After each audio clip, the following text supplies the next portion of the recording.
जय गुरुदेव। देवराहा बाबा जो एक बहुत ही महान संत थे, आज जानेंगे कि उनकी नज़रों में हमारे पूज्य गुरुदेव क्या थे। आइए जानते हैं। देवराहा बाबा भारत के मान्य संत रहे हैं। बड़े बड़े उद्योगपति एवं राजनेता उनका आशीर्वाद पाने के लिए लालायित रहते थे। जब कभी कोई गायत्री परिवार के परिजन उनके दर्शन करने पहुंचते थे तो वे बड़ी प्रसन्नता व्यक्त करते हुए उन्हें खूब प्रसाद और आशीर्वाद देते थे। पूज्य गुरुदेव के बारे में पूछने पर वे बड़े भाव भरे सामान युक्त शब्द में कहा करते थे, जैसे कि हमारे एक परिजन ने बताया। श्री शिव प्रसाद मिश्रा जी। एक बार मैं और मेरा एक मित्र केपी श्रीवास्तव देवराहा बाबा जी से मिलने गए। हम लोग बाबा जी के मचान तक पहुंचकर उनके एक शिष्य से बोले कि स्वामी जी को कहें कि पंडित श्री राम शर्मा जी के शिष्य आए हैं, आपको प्रणाम करना चाहते हैं। संदेश मिलने पर स्वामी जी ने दर्शन दिए और बोले, अरे पंडित श्री राम शर्मा आचार्य के बच्चों को हमारा प्रणाम प्रणाम प्रणाम। हमने मन ही मन सोचा, स्वामी जी हमें प्रणाम क्यों कर रहे हैं? पर यह बात उस वक्त तो हमें समझ में नहीं आई थी, क्योंकि स्वामी जी और गुरुदेव दोनों ही एक दूसरे को समझते थे और जानते थे। अन्य भिज्ञ थे तो सिर्फ हम। तब तक हमारे मन में जब तक यह विचार चल रही थी, तब तक स्वामी जी स्वयं ही बोले, आचार्य जी के शिष्य हो तुम, महाकाल के शिष्य हो तुम, योग्य देवता के शिष्य हो तुम, सामान्य नहीं हो। हम प्रणाम कर रहे हैं तो सोच कर ही कर रहे हैं। तुम्हारे गुरु श्री राम नहीं, स्वयं राम हैं। हम लोगों को वहाँ तक जाते जाते भूख लगाई थी, सो मन में ठान कर गए थे कि संतों के पास खूब फल आदि रहते हैं।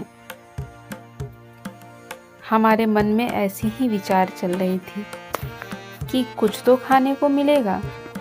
बाबा जी की बात सुनने के पश्चात हमारा ध्यान भूख की ओर गया। तब तक बाबा जी बोले, इनको भूख लगी होगी, इनको खाने को दो। आदेश पाकर उनका शिष्य संतरे ले आया और दो दो संतरे हम लोगों को दिए। इस पर बाबा ने कहा, दो दो क्या देते हो, हाथ भर भर के दो। हम लोग झोली भर भर कर प्रसाद लेकर आए और पेट भरकर संतरे खाएं। कुछ दिन बाद हम पुनः उनसे मिलने गए। तब हमने उनसे कहा, कुछ पूज्य गुरुदेव के बारे में बताइए। तो वे बोले, तुम उनके पास से आए हो, तुम बताओ, मैं क्या बताऊं। हमने कहा, हमारी दृष्टि बहुत स्थूल है, आपकी दृष्टि सूक्ष्म है, आप उनके बारे में हमें समझाइए। तो वे बोले, जिनका मैं अपने हृदय में निरंतर ध्यान करता हूँ, वो हैं तुम्हारे गुरु आचार्य श्री राम। बाबा के उन कथन में कितनी गहराई है, यह कौन समझ पाता। संत सहज ही दूसरों को सम्मान देते रहने के अभ्यस्त होते हैं। इसी संत सुलभ शिष्टाचार के अंतर्गत लोग उनकी उक्त अभिव्यक्तियों को लेते रहें। एक और तथ्य है, पूज्य गुरुदेव के शरीर छोड़ने के कुछ दिन बाद ही बाबा ने भी शरीर छोड़ दिया। इसे भी एक संयोग कहा जा सकता है, लेकिन निम्न संस्मरण से उनके कथन और परस्पर संबंधों की गहराई प्रकट हो जाती है। श्री राम चले गए, अब मैं शरीर रखकर क्या करूँगा।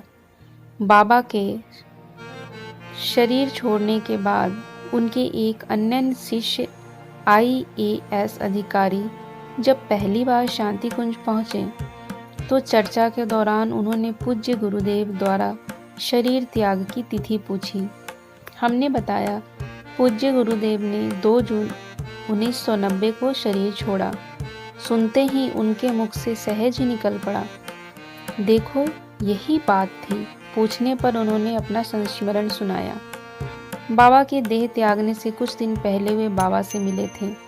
तो बातचीत के दौरान बाबा बोले, अब शरीर रखने का मन नहीं है। हमने पूछा, क्यों महाराज?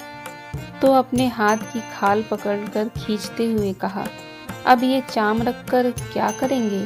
आत्मा तो चली गई। मैंने कहा, महाराज बात समझ में नहीं आई, आत्मा कैसे और कहाँ चली गई?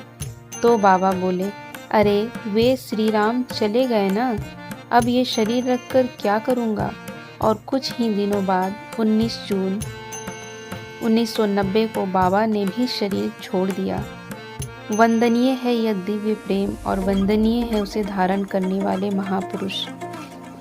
आप लोग भी समझ ही चुके होंगे कि हमारे पूज्य गुरुदेव क्या थे और हमें उनको अपने हृदय में कहाँ पे स्थान देना चाहिए और कितना पूजनीय बनाना चाहिए। जो लोग भी उन पर प्रश्न उठाते हैं उन्हें यह बिल्कुल समझना चाहिए कि हमारे गुरुदेव कोई साधारण व्यक्ति नहीं, स्वयं महाकाल थे, स्वयं ईश्वर थे, स्वयं श्री राम थे। और यह हम नहीं कह रहे हैं, वैसे बहुत से दिव्य महापुरुष ने हमारे गुरुदेव के बारे में बताया है और उन्होंने ही हमें यह प्रेरणा दी कि जिनके हम शिष्य हैं वो कोई साधारण मनुष्य नहीं हैं, तो वे तो झूठे नहीं हो सकते। ऐसी ही एक कथा है आनंद स्वामी जी की, जो आर्य समाज के संत हैं। वो अगले वीडियो में प्रस्तुत